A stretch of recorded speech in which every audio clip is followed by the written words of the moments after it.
It can't be that bad, right? You might say, but by the third chapter, which must be the new record, by the way,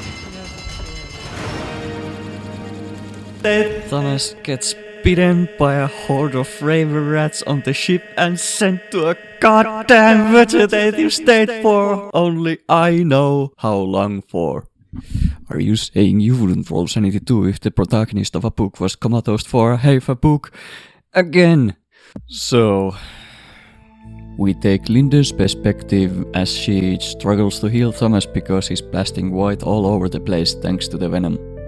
Now, she could use her new healer powers that she got because Gibbon touched her in order to possess Thomas so he can drink the healing booze, but that would basically make her a raver, so she hesitates. But when the first offers to amputate Thomas's arm, Linda forces herself to use the evil magic on him. Thomas, however, instinctively defends himself with an impenetrable magic shield so he doesn't blast anyone accidentally anymore. So all they can do now is to continue their journey with these deep-sea monsters, towing their boat to go faster and turn to alcoholism, obviously. And after 5 days, Thomas wakes up just in time when they arrive to the island of Elohim, the all-knowing earth spirits. Although there is this whole map of places, it doesn't take the crew long to reach them. Before our heroes get to ask for help, they need to be examined in case there's any evil in their group who needs to be banished to the Shadow Realm. But Covenant doesn't want to take any risks, and before he gets to finish the sentence over my dead body, the Haruchai start murder hoboing all the Elohim in defense.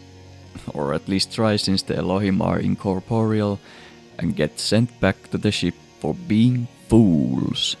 Yet still, the Elohim are such bros that they let Linden ask for a boon, since she is the fabled heroine, instead of Thomas.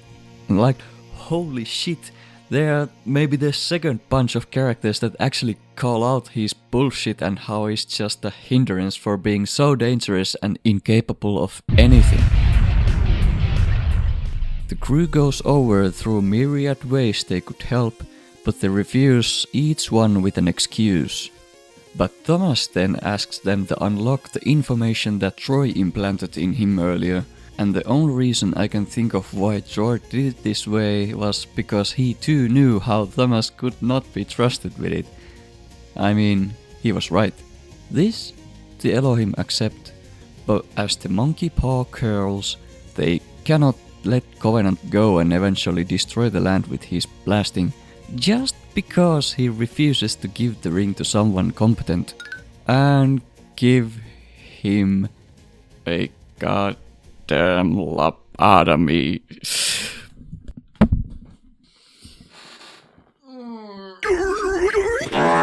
The Elohim also imprison Wayne because he's black, and the party leaves the land just as frustrated as me. Wayne, however, could not be contained and swims after them shortly after, and they sail away. Not just Wayne either.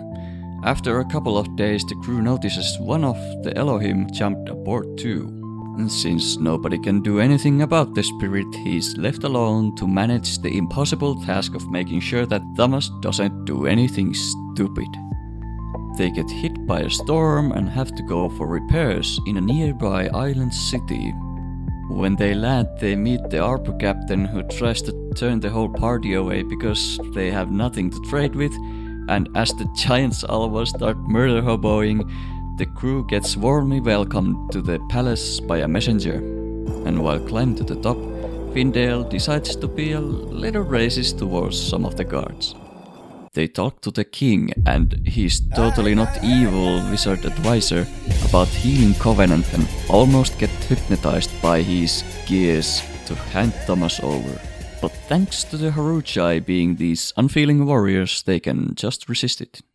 The wizard doesn't push his luck and lets them go, but instead of going the fuck back, they decide to stay in the palace so the rest can keep fixing the ship. But couldn't all of them help with it anyway? Well, apparently not, and they get instantly punished for it. The next night, Thomas gets kidnapped, and as he's just this slack sack of potatoes, all he can do is... Say the line! Don't touch me! The wizard experiments on Thomas so he can actually heal this in order to make him give the ring. Give? Why doesn't Carson just take it? Well, Thomas might not realize it yet, but he's been told many times that he is the white gold and he needs to quite literally give up for the ring to transfer any power. But the rest of the gang find them just in time to save him, killing a couple guards accidentally in self-defense. And the king punishes the one responsible Haruchai by throwing him to the sand gorgons. Usually these forces of nature are trapped by Karsin's spell, for if you say one's name, it will arrive and fight the caller, and the leader forces the Haruchai to say the name Nom. Nom! Are you kidding me? Nom! Oh, Nom!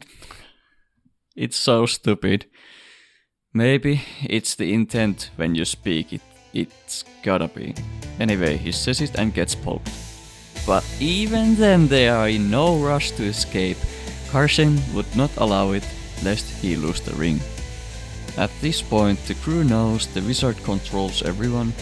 The wizard knows that they know, and they know he knows. Yet they just try and walk out of the place and unsurprisingly get swarmed by guards and put in jail. The wizard forces Linden to possess Thomas again and heal this, because I guess why not, and this time Linden succeeds by absorbing the magic lobotomy into herself. But the moment Thomas wakes up, he says, Nom. The wizard panics and runs away, knowing what's coming. Yeah, Thomas heard everything up to this point and now comprehends the meaning of him being the white gold. He's finally in full control. Findale immediately calls him a fool and begs for the ring, but Thomas easily blasts Nom into submission. They escape no problem, with Findale mouthing he didn't do anything to stop this all the way to the harbor, where their ship is being bombarded and had to leave the pier prematurely, so the crew gets to do this epic jump on board from the gates. But as the catapults didn't manage to leave a scratch on the stone ship, they make haste towards the island Thomas was told by Troy. Linden is able to wake up from the magic coma quickly too, because the Elohim tailor-made it for Thomas specifically. On their way, there's this bunch of mermaids that try and lure the crew into the sea, and for some reason this works on the Haruchai of all people.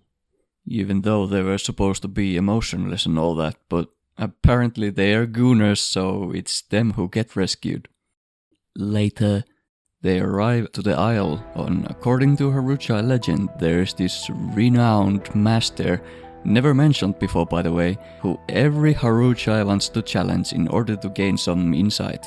The story is short and simple, but get this, Thomas says he doesn't get it. But once they explain that they need to prove their worth to the guard anyway to get access to the center, Thomas is like, oh, okay. And the fight takes like 2 minutes to win. Wow, shots master. Finally, they descend into a pit on top of the center mountain and see the one tree. They still have the pieces of the Staff of Law, and this is where they're supposed to make it anew. When Thomas goes to grab a branch, Linden senses something terrible will happen if he touches the tree, and the blind brother of Honin's grave jumps in to sacrifice himself instead. So there's this huge blast of energy when the branch gets snapped off, and Thomas uses this as a trigger and an opportunity to send Linden back to their world to safety. Findale then, instead of doing something, again just mouths how using this much power will destroy the whole land, just like foul intents. Linden, almost awake in the real world, tries to jump on the fire near their bodies, so Thomas brings her back, cause she doesn't want to go alone. And when they come to, they notice that Wayne now has one of his arms turned into the branch with the old staff parts, and escape the now self-destructing island before it sinks back to their boat. So close still. This is not definitive proof about the reality of the land, so not yet, since they were not awake at the same time anyway. So anything could happen. And despite half of the book again not having Thomas and his antics, I really like it.